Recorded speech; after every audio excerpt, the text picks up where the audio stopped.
Hey guys, how's it going? It's your boy Fatty Ghost, and in today's video, I'm gonna be talking about Jadon Sancho. He had a really good season for Dortmund last year. He got a big upgrade this year. How does he feel in game? Let's discuss. Now, starting off, guys, in my opinion, to get the most out of this guy, you gotta play him a certain way, and that way is using him as a left winger. And I'm gonna, explain further. Initially, I used him as a right winger. Cool. I had fun. He has the skills, good positioning, blah blah, all that good stuff, right? The problem was I was getting into good scoring positions, but I just couldn't score that many goals with him.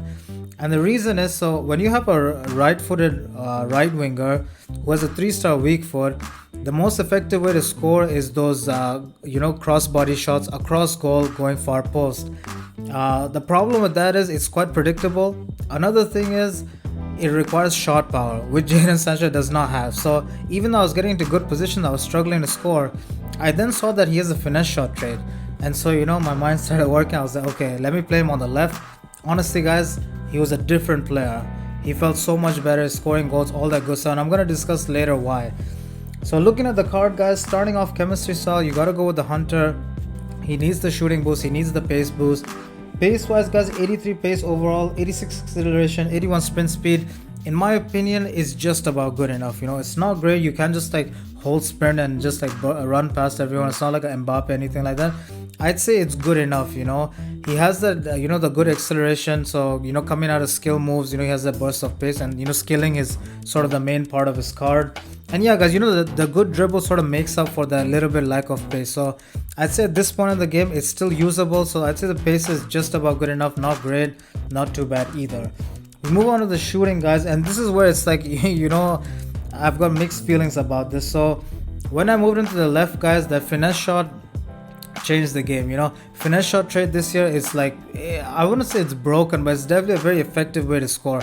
For some reasons, the goalie can't compute that, oh, this shot is gonna curl in, what do I do, and they're just standing there still. So even though he has the lack of shot power, as you guys will see from the footage, I actually managed to score quite a few finesse shots, some from some distance too. And yeah, guys, the shot power is definitely I'd say the biggest con with this card for sure. Finishing, in my opinion, was actually pretty decent. I'd say better than 81 in my opinion. Of course, it's boosted by the chem style, but the finishing felt pretty good. He's also got good curve, 81, so that's nice. And another thing is playing him on the left, that finesse shot is a threat. Of course, with his dribble, it's also easy to get into that finesse shot position. But even going for those crossbody shots with a weaker foot, it's much better to use it that way. Whereas if you were to play him on the right and then cut in and use his 3-star weak foot to finesse, I think that would be much harder to score.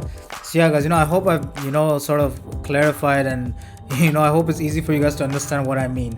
But yeah, guys, shooting wise, I'd say it's decent. It has some pros like the finishing. He's got a good chip shot, things like that. But of course, the lack of shot power is a big con with the shooting. Passing, guys, 81 overall, felt really, really solid in my opinion. I actually felt really high level. And when you have good passing like this, even when you pass with the weak foot or you cross with his weak foot, as he's gonna be playing on the left hand side, it actually still felt really, really good. So passing is definitely a pro. I would say it's even good enough where you could play him as a cam. Although for me, ideally, I like my cam to have a good long shot. But depending on your play style, you could use him as a cam too. Dribbling, of course, the main pro with this card. 5-star skills. 91 agility, just insane, guys. Really good balance too, 90 balance, which actually helps him. He can actually keep defenders off of him, which is great. Even though he's not the strongest player, when you actually pressing L2 and shielding those guys off, he actually feels decently strong. And that's the thing. That's also something that sort of helps with his lack of pace, because even if those defenders catch up, they're not going to be able to just shoulder him off the ball. So yeah, guys, dribbling definitely a big pro with this card. The 5-star skills this year is just too sick. Physicality wise, guys, 77 stamina, good enough for sure. It'll last you for most of the game. Of course, depending on your playstyle, you might have to sub him out towards the end of the game. 67 strength too, not bad for the type of player he is. So what's my verdict of this card, guys?